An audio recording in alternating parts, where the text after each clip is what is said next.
What's going on, everybody? It's Kal-El. Just finishing up SummerSlam 2018 from the Barclays Center in Brooklyn, New York. And we have a whole lot of wrestling to go over, including the pre-show, 13 matches. That is bananas. But I didn't really watch the pre-show because it was 2 hours, and that's ridiculous added on to all these matches they got so far, so didn't even watch it.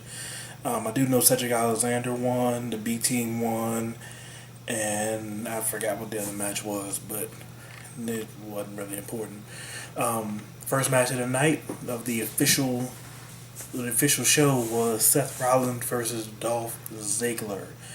Real good match. Real good way to start the pay-per-view.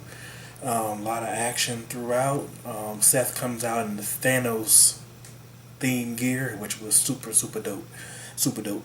I love the whole Avengers theme that he came out in. Dolph came out with the IC title airbrushed on his tights, a la Rick Rude used to do, how he used to do back in the day. So that was pretty dope too.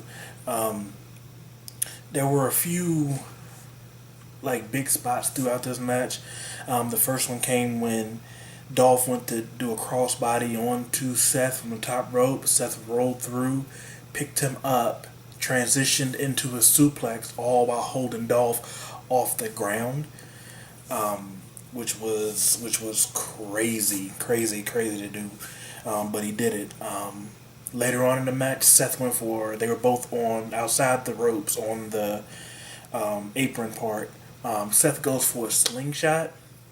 Dolph kicks him back. He hits the post, comes back. Dolph jumps up, hits him with the DDT, and he flips and falls down on the ground, which looked crazy. He hit him on because the apron is the hardest part of the ring apparently. That was a crazy bump. Another one was when Dolph was sitting on the top rope. Seth, when he jumped up to the top rope, did an inverted suplex, rolled through, picked him up again, and flipped out backwards out of the ring, which looked crazy. It looked crazy. Seth has to be, pound for pound, one of the strongest people on the roster to pull off some of the stuff he does. But I guess that CrossFit is what's working. Seth ends up winning. Drew finally gets involved. He tried throughout the match to get involved, but Dean cut him off and just got in his face.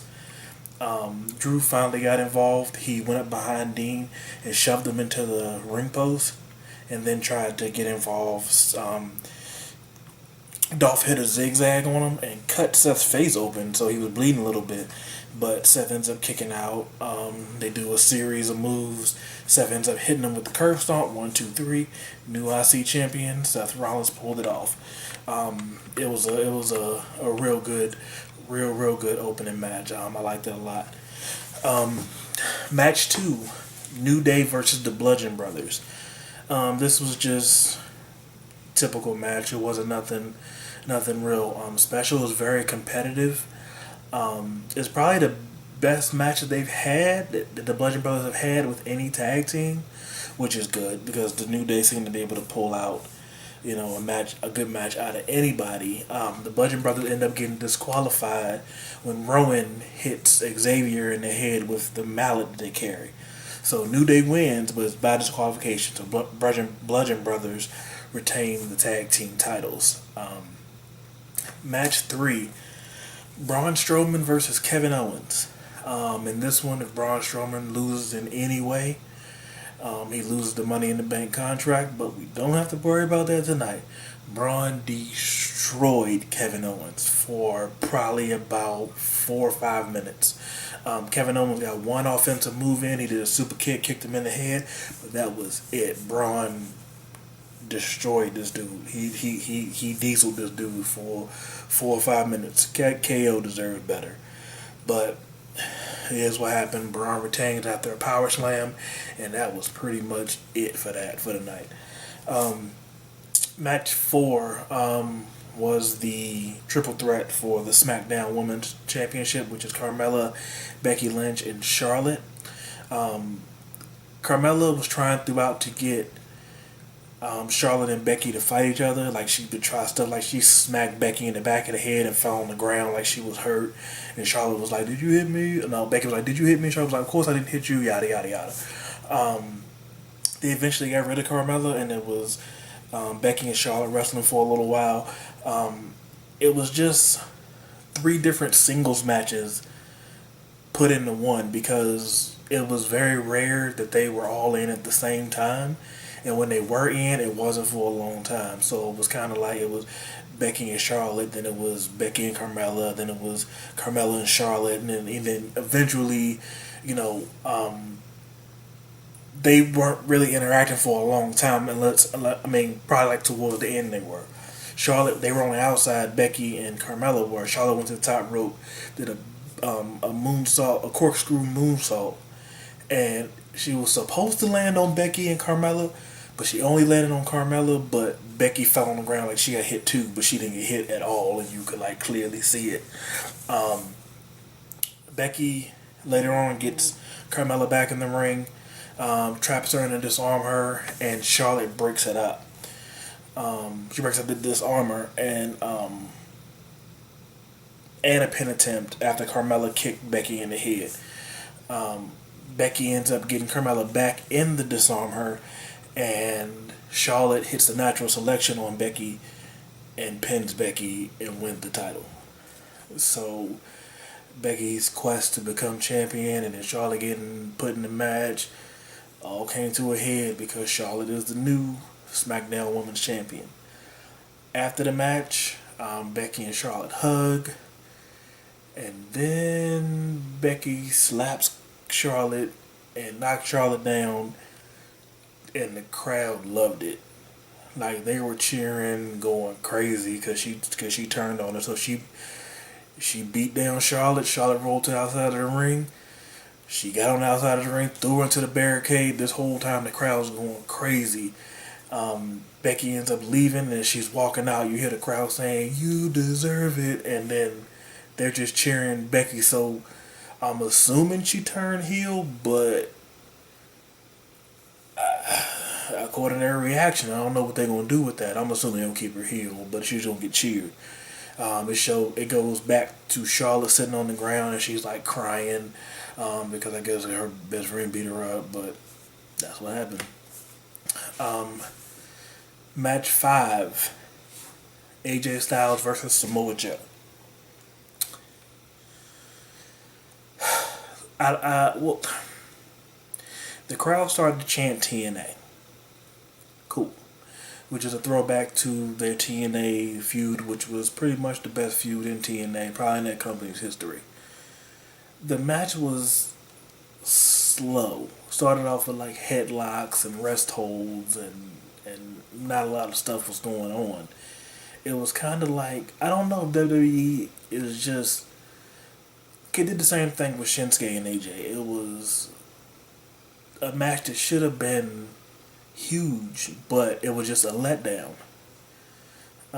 It started off real slow. I mean, it picked up towards the end. Samoa Joe hit the dive that he did in TNA on AJ outside of the ring. There's a lot of callbacks to their TNA matches. AJ hit the backflip inverted DDT that he did in TNA. He hit that. It was just a couple other spots. Styles runs in to Joe and he hits him with his Uranagi in the corner that he always does.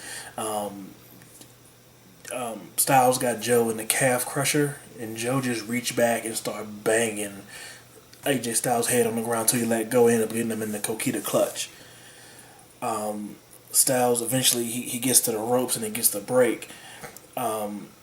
Styles got thrown. They were on the outside. Styles got thrown into the ring steps, which I don't know if it was on purpose, but it busted his forehead open. He was bleeding on his forehead.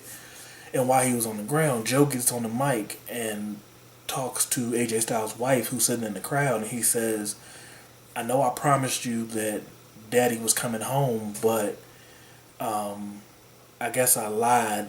But don't worry, I'll be your daddy."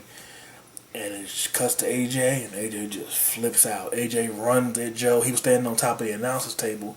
He runs at Joe, spears Joe off of the table through the little barricade on the side, and starts beating him with a chair and throwing people out of the way. So AJ Styles gets disqualified. So Joe wins, but AJ Styles gets disqualified. AJ Styles goes over to his wife and his little girl and says, "I'm sorry," and they all leave together. So that was pretty much, the end of that. After that, they cut to a couple commercials and they come back to the ring, and Elias is here. So my man Elias. So he's just sitting in the ring talking about how great he is, and he's like, "I know it's hard to believe, but Elias used to be a child, and he grew up to make the greatest album of all time." And he starts to run down New York a little bit, and he says he's going to play him a song and wash the filth off of him and all that stuff.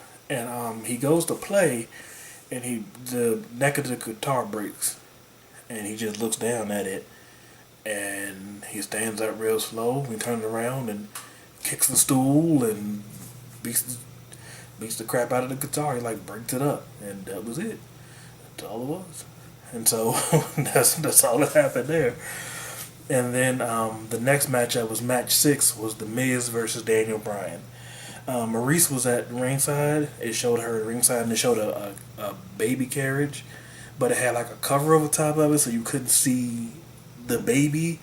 I say the baby because I don't think there was a baby in there. I think it was just a carriage with it covered up, but you won't see it again because nothing else really happened with that. At one point during the match, they were just going back and forth with stuff that you would typically think they would do with Miz mocking Bryan coming back, and stuff like that. At one point, Bryan charges Miz in the corner. Miz picks him up and crotches him on the top rope, and then gets him second rope and clotheslines him off. It was a pretty stiff clothesline, so it was. Miz's chest was welted up from the kicks and the chops and stuff, so that looked pretty painful. The finish came when Miz was on the outside, and he kind of powders over to Maurice, and you see her hand him something, and Bryan comes out and gets him, throws him back in the ring, hits him a couple times, knocks him back out of the ring, and then goes to dive through the ropes, and Miz turns around and hits him with brass knuckles. And so he picks him up, throws him back in the ring, and pins him, and The Miz beats Daniel Bryan.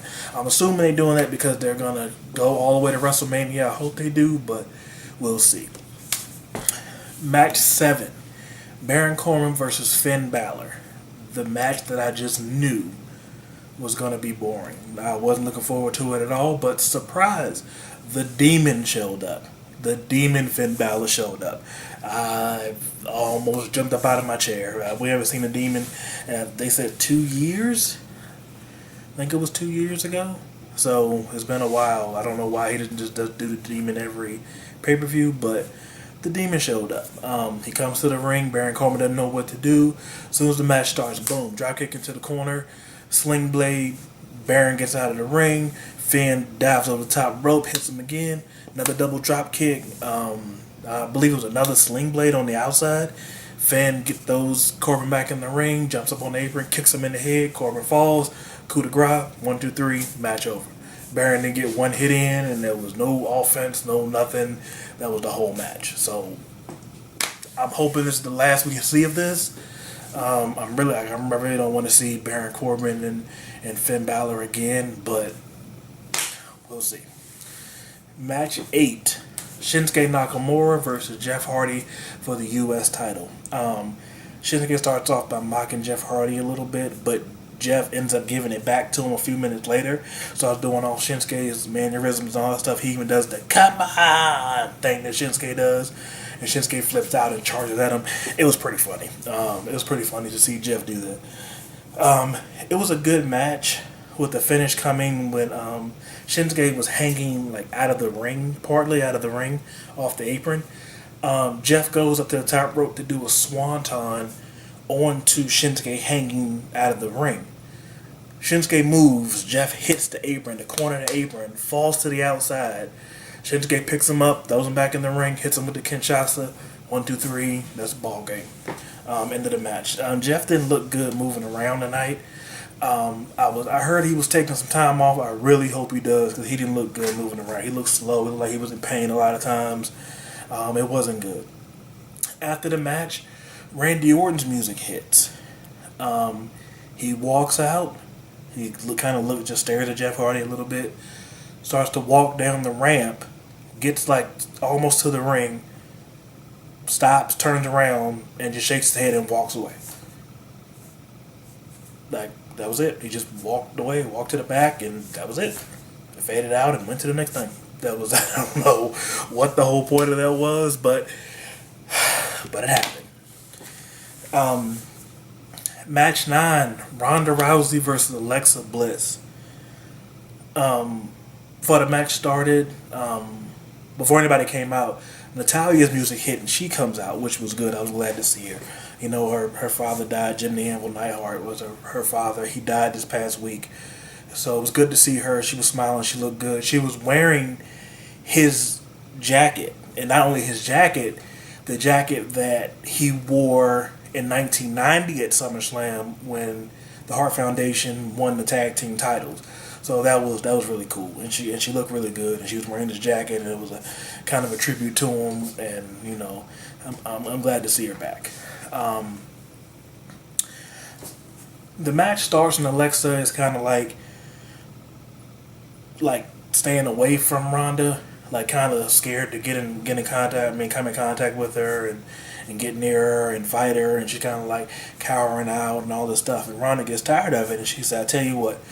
I'll give you the ring." And she sat down in the middle of the ring, facing the hard camera, closed her eyes, covered her eyes at one point, but was sitting there, just covered, and just sat there in the middle of the ring and let Alexa sneak up on her. So Alexa comes up behind her, puts a real naked choke on her, and you see Ronda say, "Do you have it?" or "You got it on," or something like that. And Alexa says yes, and Ronda stands up with Alexa. She was sitting Indian style on the ground. She stood up with her on her back, pried her hands off, and did that spinning Samoa drop thing she does. And she just dominated Alexa from this point forward. Got in the corner, was punching her, hitting her, flipping her. At one point, she grabbed her arm and bent it, and her elbow looked like it popped out of place. But I think Alexa can do that. I think she's like double jointing the elbow, where she can look like it broke. But it looked real gruesome. But she kind of like popped it out, and then she folded it over and put her in the arm bar. Alexa tapped out immediately. So, new champion. Ronda Rousey is the Raw Women's Champion. After the match, Natalya gets in the ring and she hugs Ronda. And then the Bella Twins come in the ring. They were at ringside too. I mean, in the crowd. They get in and they hug Ronda, and you know, they just celebrate. Ronda goes over, celebrates with her husband who was in the crowd, and then she leaves with Natalya. And that was it. That was the end of that match. Match 10, the main event. Roman Reigns versus Brock Lesnar. Again. After both men get in the ring and get introduced, Braun Strowman's music hits. At this time, I'm tickled. I'm tickled to death. Braun comes down. He gets in the ring, asks for a mic. He says he's a monster among men. He knows the reputation of the case, and he don't do nothing behind nobody's back. He said he was standing right at ringside, and it don't matter. He said, "Good luck to Roman, good luck to Brock, but whoever wins, get in these hands." And he steps. He was standing the aisleway, watching the match the whole time. As soon as that happened, they rung the bell. Roman starts off with 2 Superman punches, 2 spears, and he looks like Brock's on the ropes, and he's going for a third one. So he goes to spear him, and Brock catches him in a guillotine choke and almost chokes him out. Roman eventually gets out of it. He picks Brock up eventually and slams him down on the ground. That's how he gets out of it. To begin with, the crowd at one point chants, "You both suck," as Braun stand on the outside, and they're both in the ring. They chant, "You both suck." That should tell you how how much we know what they feel about this match. They're back in the ring. Roman goes for another spear while Brock is near the ropes. Brock moves. Reigns dives through the ropes and hits Braun, who's on the outside. Hits him, with the dive on the outside. When he does that, Brock goes to the outside, picks up Braun, F5s him on the floor. F5 Braun Strowman on the floor. He throws Reigns back in the ring, picks up the Money in the Bank briefcase, starts beating Braun Strowman with it, then throws it all the way up the ramp, and then he starts beating him with a chair, and he climbs back in the ring with the chair, and he turns around with the chair of his head, and then boom, Reigns hit him with a spear. 1, 2, 3. Roman Reigns is your new Universal Champion. So they finally pulled the trigger on that. They finally did it. So yeah, that's how it ended. Roman Reigns is the new champion. Long night of wrestling.